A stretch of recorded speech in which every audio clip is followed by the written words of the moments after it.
Our social health is in decline. It works the exact same way that drugs work. Not to trick the brain, but to exploit the brain to need more. You're on the phone, you're scrolling, hours pass by what seemed like 5 minutes. I can't believe that I actually had my phone in my hand while driving. You and the companies before us, you have blood on your hands. As a content creator, I just resent it. It's about going in with safety by design. The number one characteristic of most addictions is denial.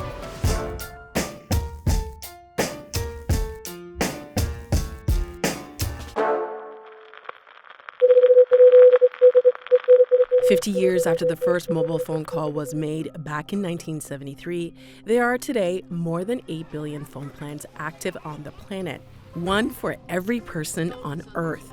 Our pocket-sized screens have changed everything. When combined with social media, phones are now so irresistible that many of us are beginning to feel hopelessly addicted.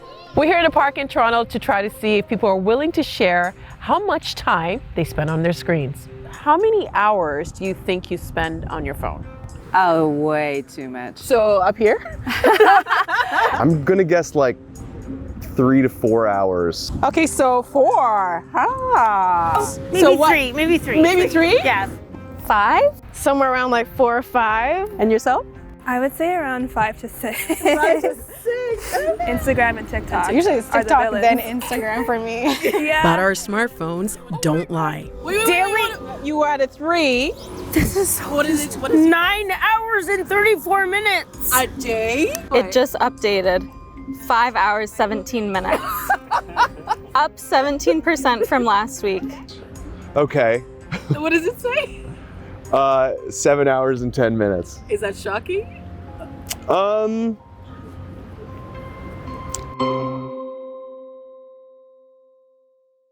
We tend to joke about how much time we spend on our phones and if we are truly addicted.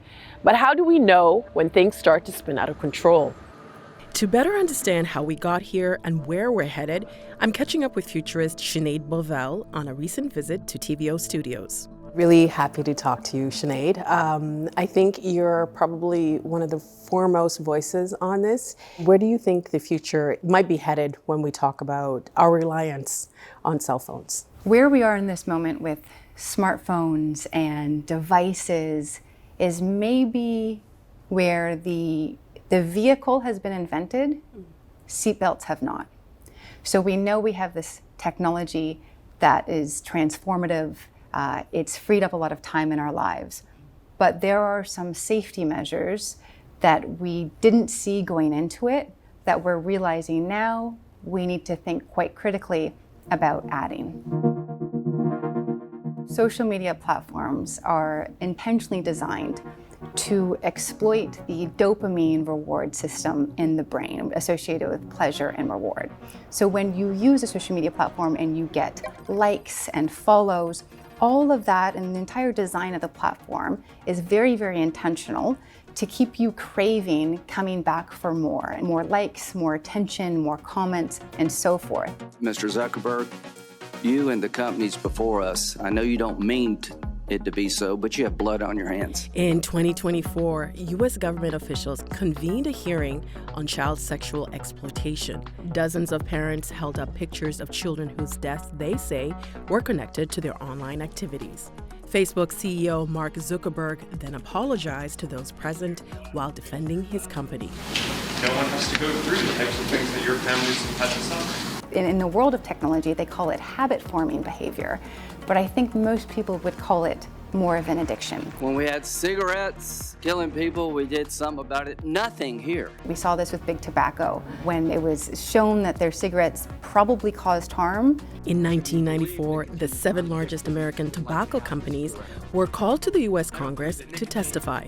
One after another, top executives claimed that cigarettes did not contain habit-forming chemicals. I believe that nicotine is not addictive. But records show that industry reps had privately referred to nicotine as an addictive substance since the 1960s. Even seatbelts. It took decades to get seatbelts in cars.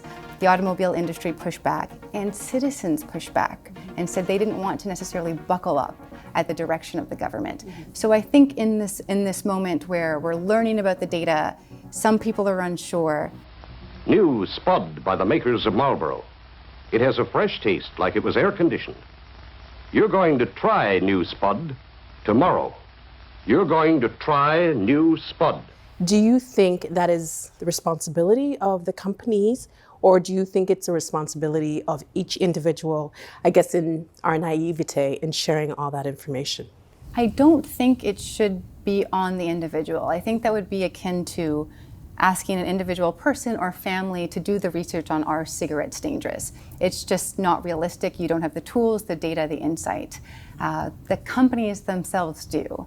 And they know the trade-offs that we are making in exchange for their products and services. But with every new study, the harms of cell phone addiction become more clear.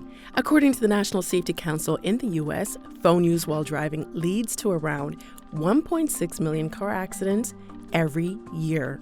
Here in Canada, about 47% of drivers admit to sending messages while operating a vehicle. I can't believe that I actually had my phone in my hand while driving at a certain point in my life. Adil Dala Kim understands the depths of phone addiction. A compulsive attachment to his cell directly put him in potentially life-threatening situations. There were moments where I now in hindsight put myself in risky positions. For example, crossing the street while looking at my phone and not even thinking twice about it until after realizing what I had just done. And I couldn't even really remember crossing the street to begin with. Did I look up? So I think when you put together some of these instances where in hindsight I'm like, that feels really unsafe, with the fact that I couldn't go to the bathroom without my phone, I couldn't go to sleep or wake up without my phone, that I couldn't be present in real life with people who were right in front of me. It took me a really long time to acknowledge what I can say now with ease, which is I had an addictive relationship to my phone. I used to leave my phone at home all the time. Like I'd walk out the door, I'd leave it there, but it's fine. It's fine. Now it's like, no, I need to go back. I need to get it. Would you say that you're addicted to your phone?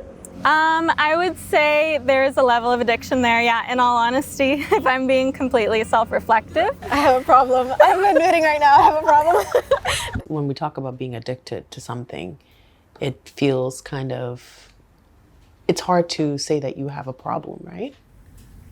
I think saying that you have a problem is one of the hardest things to do. Well, how did you know that it was a problem? Because again, I think we have this laissez-faire attitude about phones, like, you know, people are at dinner, people taking pictures of the food and, you know, checking your emails while you're talking, and people don't think that that's an issue. I think part of the reason why we struggle to acknowledge the addictive relationship or even say the word addiction is because, unlike perhaps other addictive elements in life, there's a sense that there's no getting away from this one.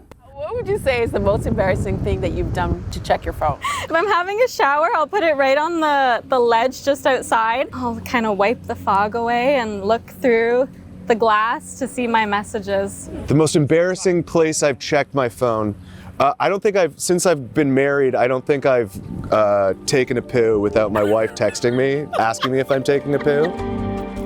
Smartphones and social media are fast becoming a focus of concern for health and addiction experts. One study in the U.S. found that nearly 31% of adults said they are now online almost constantly. But the fact that our devices and apps are so addictive is no accident. There was a lab called the Stanford Persuasive Technology Lab, and it was brought to light or founded by a famous psychologist, B.J. Fogg. And the purpose of this research lab was to figure out how do we design and engineer technology to create habit-forming behavior. So things like variable rewards, or exploiting our need for social validation, or how effective putting an auto replay on a video is in keeping somebody locked in. And so the goal to make these social media platforms more addictive was actually by design. And so a lot of the students that took this class went on to found some of the biggest social media companies, or at least work at them: Instagram, Pinterest, and Google, and Facebook. But a lot of the knowledge on how to make these platforms as addictive as possible can really be traced back to that lab and that quite infamous class. You've said that kids shouldn't have access to social media until they're 16? I would say 16. So when you think about what social media is in its current form, For kids, it is teaching them that your life is a performance for others to rate. And you enter your life in this coliseum and you see in real time how your peers approve or disapprove of who you are and how you present to the world. And it incentivizes you to create content that's going to get more social validation from your peers. And especially when you're young and you're kind of negotiating your place in the world and figuring out who you are, that's already challenging enough. Doing that on a platform of the world, nudging them to perform in certain ways that are, again, hacking their dopamine reward system, making them feel like they have to go back and back for more. And these algorithms exploit your insecurities. So if you are a young girl and you search summer diet, that AI system knows, okay, this person's a little bit concerned about body image. And so you might get a recipe photo or something to do with slim eating, and then the next photo might be somebody's body image getting skinnier and skinnier, and the algorithm almost radicalizes you. So you're shown all sorts of content that you shouldn't be shown at such a young age. I think prepubescent and adolescent brains, social media wasn't designed for that. It wasn't designed for them in mind, and so they shouldn't be on these platforms unless these platforms change dramatically. According to information leaked by a whistleblower, Facebook's own research said that Instagram worsens eating disorders. About 32% said that when they felt bad about their bodies, Instagram made them feel worse. Even more alarming is when teens begin to view eating disorder content, they begin to use the app more, creating a harmful cycle. For years, you've been coming in public and testifying under oath that there's absolutely no link. Your product is wonderful. The science is nascent, full speed ahead, while internally, you know full well your product is a disaster for teenagers.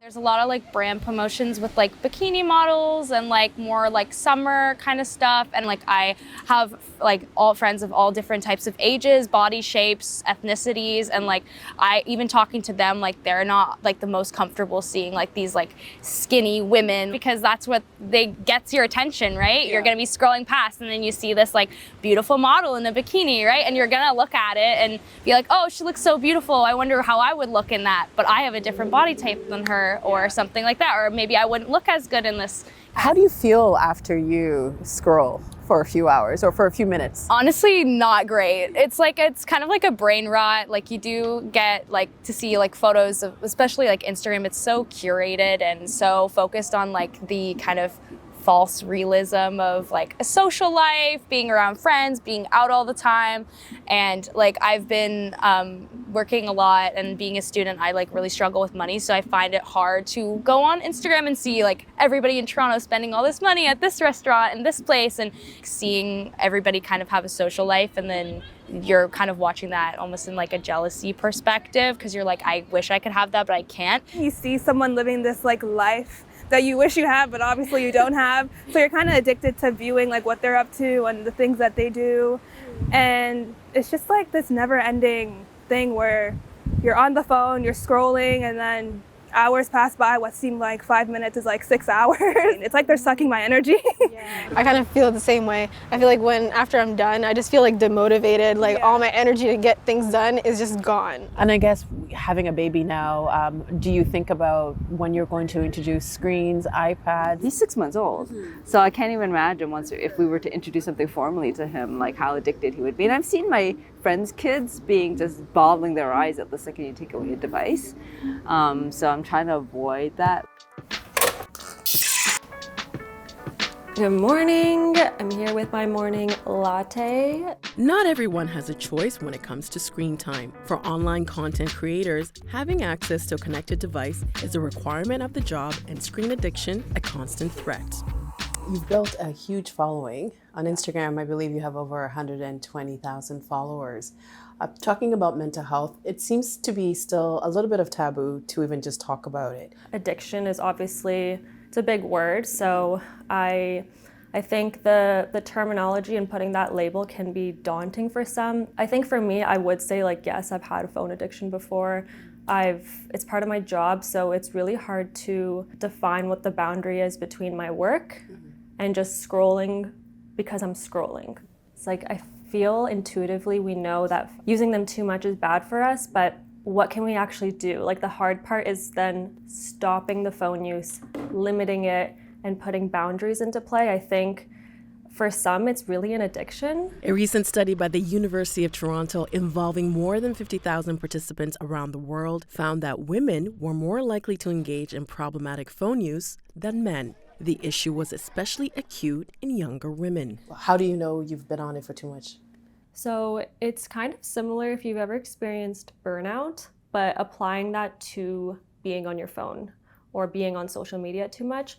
It gets to a point where I feel so tired mentally, maybe even physically, because if I'm on my phone, I'm probably not going for a walk, probably not going for a workout. I'm just glued and more sedentary to that. So I feel lethargic. I might feel anxious because I'm constantly scrolling, comparing myself to others. And it is part of my job, but there's still those feelings that arise for me.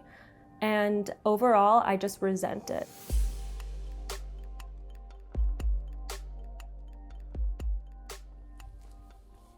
For those whose phone use is a growing problem, Simcoe Addiction and Mental Health has a new program aiming to help. Nice to meet you as well. All right, let's get a nice little tour. We're located in Cookstown, Ontario, and we're a residential treatment facility for addiction and mental health. The clients reside here for 30 days, and one of the things that we look at is addressing the mental health and the addiction of the individual. So at Simcoe Rehab, what are we looking at if there is someone who's coming in that does have an addiction for social media or a smartphone? So a lot of times individuals that are more predisposed to things like social media addiction or smartphone addiction in general likely have some sort of underlying condition that may be happening, whether that's anxiety, whether that's depression, social anxiety certainly being a major one. So what we would do is offer the 30-day residential program, and we really start to address that anxiety and the depression. So individuals with self-image issues or self-esteem issues, we would typically look at that to see what's really actually happening underneath it all, and how social media kind of impacts them in terms of how they actually feel about themselves. It becomes problematic when ultimately you're using it to change how you think and feel about things. Very similar to how substances work and other behaviors work. The number one characteristic of most addictions is denial. Many of the adults that are seeing this as being a problem are actually part of the problem themselves. When I leave the house, it's car or keys, phone, wallet. Those are the three things. Phone wasn't there all the time, but it is the one thing that you leave with. Is there enough research and understanding of how to kind of cope with social media addiction, smartphone addiction once one leaves a facility, just because it's really part of our everyday lives? In terms of addiction, it works the same as everything else. So even if this was a particular talk on a particular substance, I would be saying the same thing. If it changes how you think and feel because you're unhappy with how you think and feel when you're not engaged with that substance, then it's a problem.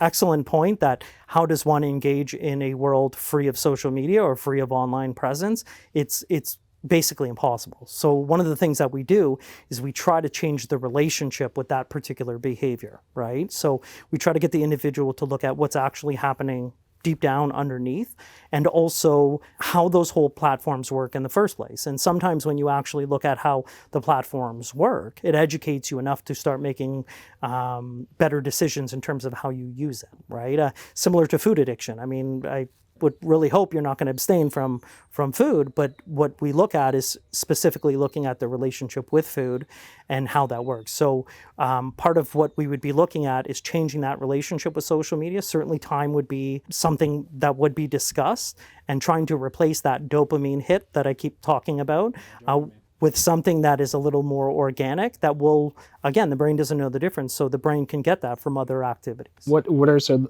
of the lessons and practical things that you're teaching, particularly with your daughter as well? Well, certainly screen time matters. So the amount of time you actually spend on the phone. For me, I'm always concerned with how active are you, right? So, and why I'm saying that, it's to simulate that very dopamine hit that they're getting from social media platforms. So organic family fun. If you come to my area, you'll definitely see us at the park from time to time. We'll be shooting hoops, we'll be playing baseball, we'll be running around in the park.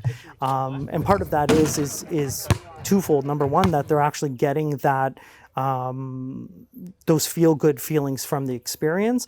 But number two, they're also getting the understanding that emotionally I'm there for them as well, that they don't have to rely on this kind of alternate reality in order to feel a certain way, that they can actually be able to have that connection with me outside of the world of social media.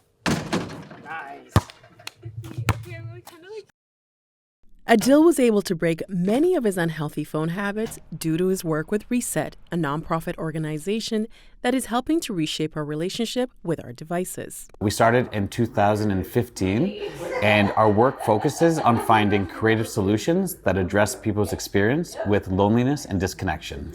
The explicit rule would be you'd have to put your phone away to enter further into the space, because of the data that has shown that we are still using mental space, mental capacity, to not touch our phone, to not take our phone out of our pocket when we put it away. It proved to be such a barrier for most people, so we have since evolved. We ask people to put their phones in lockers if they would like. And so what happens to us when we lock it away or put it away somewhere is that we are literally opening up space in our mind, because our mind's no longer working towards touching our phone. So where we are now is called Reset's Living Room, and it is a space that we have been co-creating with our community and the local community here in Little Jamaica. And the intention of the living room is to provide a place for social connection and social skill development. Ultimately, what this is a living, evolving testament to what happens when you invite people to co-create with you. What we have been learning through our work and through many other people's work and research is that our social health is in decline. Some of this is because of the decline of social infrastructure. Third spaces, right? Such as third spaces, such as even places that are financially accessible to be in for longer periods of time. The older we get, the more our relationship to our social health is challenged. We need the equivalent of gyms and education and guidance. And what happens when more and more people put their phone away is we look up. And the more we look up at each other, the more we see each other, the more we are reminded of the power of doing so, and what we lose when we look here. With designated work, social, and quiet areas, Reset fosters real-life conversations and connections. Ultimately, people, when they come here, they're helping themselves.